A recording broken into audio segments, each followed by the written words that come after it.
Still working through the Coke Zero that Jazz and Jeff left. There's quite a bit of it, and I've been drinking it. Not a huge fan, but I gotta admit it's kind of growing on me. I mean, it's not as good as Coke, but it's now to the point where it's like, yeah, actually this is fine, which is good because there's still quite a few left. Hello everyone, and welcome to Thursday.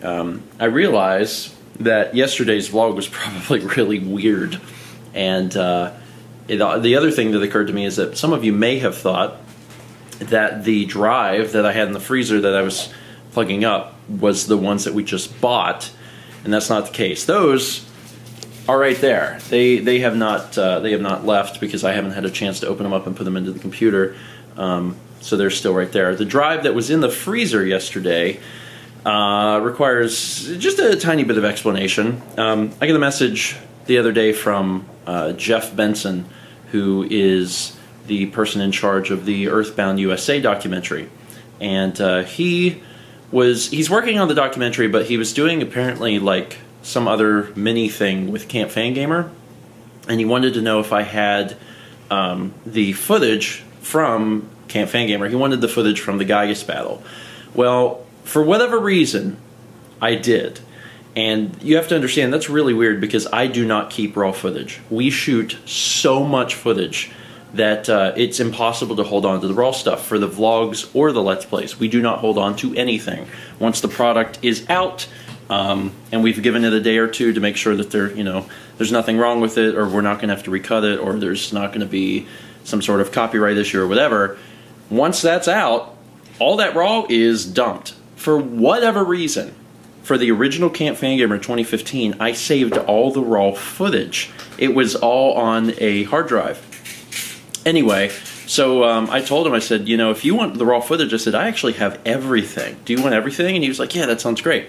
So I had to find a drive to send it, and I was looking through the closet, and I found two really old 500 gig Western Digital hard drives that I figured I had had for probably maybe close to a decade or longer. And I was like, well, these are probably on their last legs. I'll get them out and see if they work. So I plugged them up, and one worked and one didn't. So the one that did work, I formatted, and then I put the files on and I shipped that out to him. And then the one that didn't work, I figured, well, we can, try and make it work. I actually took it apart, partially because I was really interested in how those things worked. The external casing that they put, at least the old models of the Western Digitals in, like there's no screw or anything like that. They're very much intended for you to not be able to get into. But I ripped it open and actually got the hard drive out of it. And once I did, I had tried a few different things, couldn't get it to work, and then eventually I just tried to freeze it, because that is a thing that can work sometimes, where you freeze a drive for a little bit and then you plug it up and it works.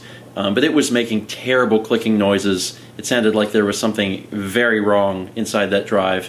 And to be honest, I don't know what was on it. I'm guessing nothing important, because I've had a tendency over the years to move information from one hard drive to another. Like, whenever one starts filling up, sometimes I'll get a bigger hard drive and move everything that was on that to another hard drive.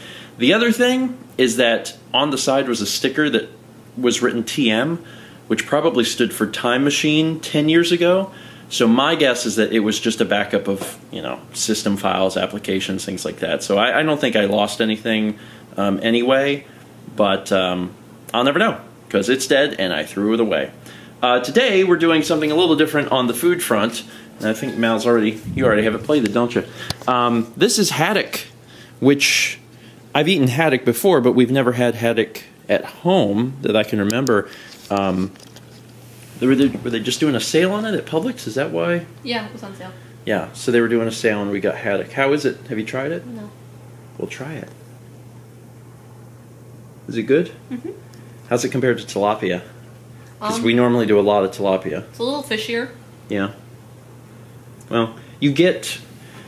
I like tilapia because tilapia is good. It tastes like a fish, and it's cheap compared to the haddock. Haddock was on sale, which is why we picked it up, but you still only got 2 fillets in it, whereas the bag of tilapia was only like $1 or $2 more, and you got a lot more. So, what's Irma doing? That's Ed Pietrowski posted that 4 minutes ago. So based on this, it's looking unlikely, actually. That well, the storm is huge, so we'll probably be getting some rain bands at the edge. But it looks like he said it doesn't rule it out for us yet, but he said stay vigilant.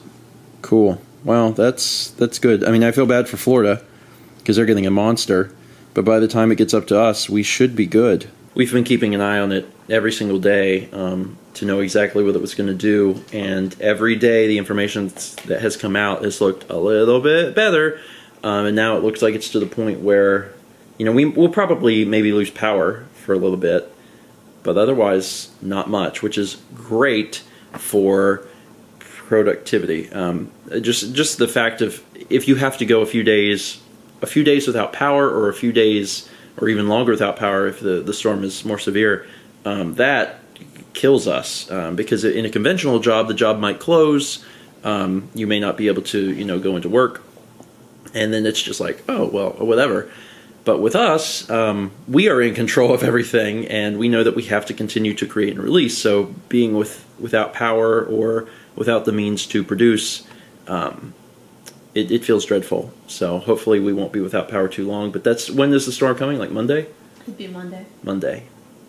Still have a few more days. I'm going to finish the vlog on dinner, and actually I'm just going to do this right here because I just want to taste it, and then I'm going to end the vlog. Oh my god, it's good. It's actually quite spicy. This is pork tenderloin that they had at Publix. It's not Publix brand. Shorter than S. We don't remember now, do we? No. What's the flavor? It's just pepper. Cracked garlic and cracked pepper and garlic. Garlic on crack. Yeah, garlic and cracked pepper. And that was a good decision. That's going to be good. We're ending on that note, and also the fact that we accomplished quite a bit today. And the most important thing is that we're actually getting in bed much earlier than we have for the past few days. Our sleep schedule's been kind of backwards, and we've decided to combat that by getting basically less sleep for the past 2 or 3 days. Not by a lot, but enough to kind of make us drowsy. And tonight's the first night where we're going to have everything done pretty early. So not only is everything done, but we're like really tired because it's like, okay, we've worked too much. So now we'll be able to get a full night's rest and hopefully get things back on schedule for the approaching hurricane, which, is not going to be real bad around here apparently, but probably still lose power. Anyway, that's it for today. Thanks for watching, and as always, let's meet back tomorrow. Shalom.